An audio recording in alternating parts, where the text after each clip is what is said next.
Well, hello everyone. I wanted to put together a lecture video here. This one may cover the entire chapter, so it might be a little bit longer. But I wanted to talk about the material on evaluating employee performances, what it is, why do it, the legal implications, how you do it, and so on. And in fact, I will break this down into sections, so it'll make it a little bit easier to manage in that regard. Okay.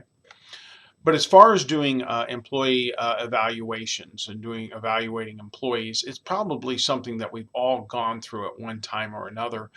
If you've worked a job, they sit down with you at 3 months or 6 months or a year and evaluate you and tell you how good you've done or not done, what works and what doesn't, and so on. Be aware that if you're going to turn around and create an evaluation form, there are a lot of companies that will go and buy, honest to God, from a place such as Staples or Walmart or Office Depot or Office Max or Amazon.com, just a generic package of performance evaluation forms, and they just fill them in. Not always the best. The best performance appraisals forms really have to be a reflection of the job description.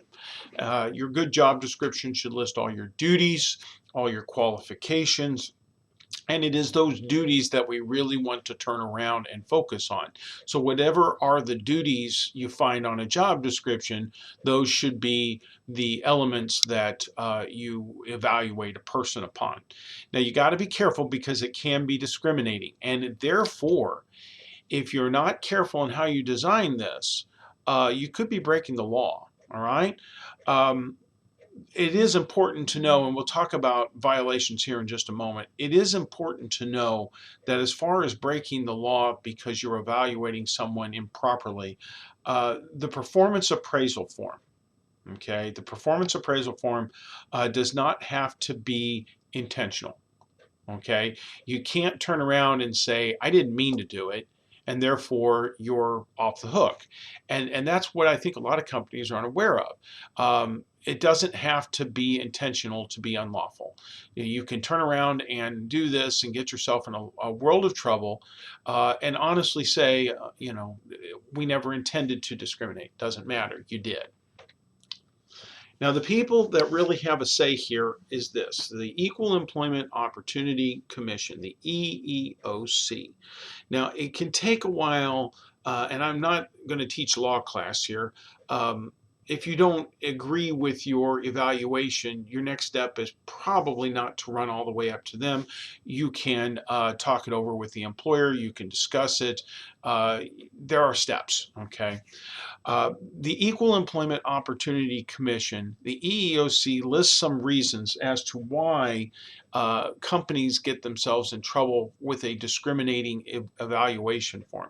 One of the fact is one of the factors is that the people giving this form have not been trained in how to administer a performance evaluation. They have not been taught what to do. They've not been shown the steps of maintaining documentation and proof and things of that sort. So that lack of training is one of the reasons that people have gotten in trouble. Someone came new to the job, they filled out an evaluation, it was bad about an individual, they were never trained in how to do that, and it comes back to bite them, and so that's not good. Another reason for an EEOC violation, as I just said, is that the job analysis, okay, was not used. The job description and the job analysis was not used. What is asked sometimes on a performance appraisal form, an evaluation form, lists all those things that are very generic. And sometimes they don't include the duties. They may have things such as attitude and competency. Well, that's very, very generic. It's not detailed enough. And to really make a good PA, performance evaluation form, you've got to use these things. And a lot of people, they do not. So that can get you into trouble. As I just said, sometimes these performance appraisal forms are not based off of performance traits, they're based off personality traits. And, you're not hired strictly on personality, you're hired on what you can do. So you've got to include both and more performance traits than anything else. The performance appraisal form was never reviewed. with an employee. That has been a problem with some companies, that they're filled out, they're signed, they're used against an individual. They never get a chance to defend themselves. Or the appraisal was not based off of observed behavior. In other words, I write it up and I haven't really gone to the trouble of paying attention to what my employee or employees have been doing. Now, I say employees because if I do this against an entire group, all right, not just one individual, but an entire group, I run the risk of what is called adverse impact. An adverse impact basically means that my form, in this case my performance appraisal form, is discriminatory against my entire an entire group that is a protected class, protected minority in that regard. And if your form does that against everyone, then they have the possibility of filing an adverse impact, well, it could be a lawsuit against the company in that regard. So there's are some of the things that the EEOC sees as reasons why people get themselves in trouble. Now, the purpose of a performance appraisal or performance evaluation form actually can be used for more than just evaluating an employee and putting it in their file. If done correctly, performance appraisal forms can be used for a number of things.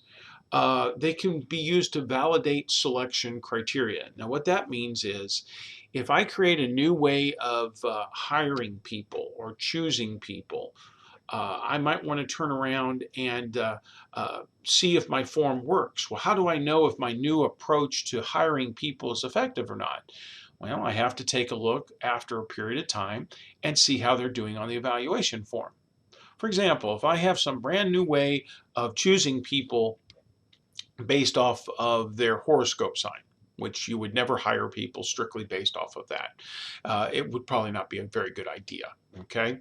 The fact of the matter is, do I want to see if it genuinely works or not? If I'm making this up on the fly, if Virgos are better employees than Geminis, if Sagittarius is a better employee than Cancer or Leo or some other sign of the zodiac, I have to turn around and I have to have something to compare it to. So evaluation forms can be used as sort of conducting personnel research.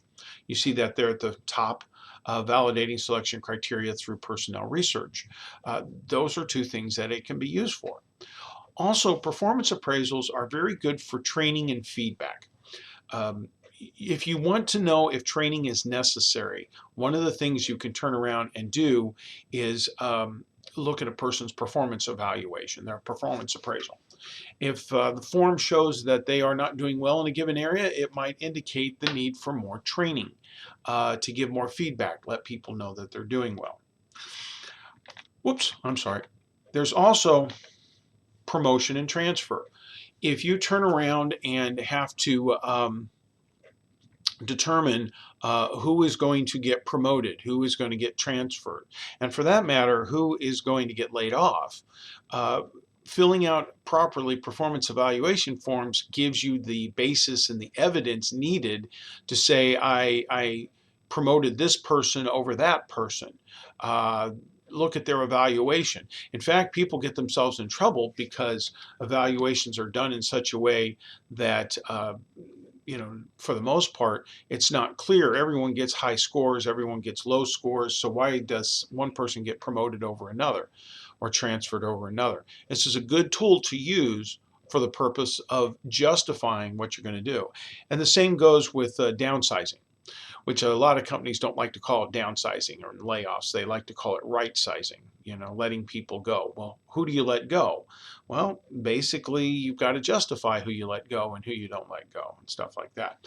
And then there is the process of conducting research. So as I said before, companies who hold on to that kind of data can even do work to determine if their hiring criteria is effective, if their performance evaluation forms are effective, if their training is effective, if their orientation is effective. You can do research on a lot of different things, and this can be a tool to that end. Okay, folks, that's enough for now. Sets us right about 10 minutes. I'll do a few more of these, but this gives you an idea of the EEOC, the purpose of performance appraisals, and what they basically are. Take care.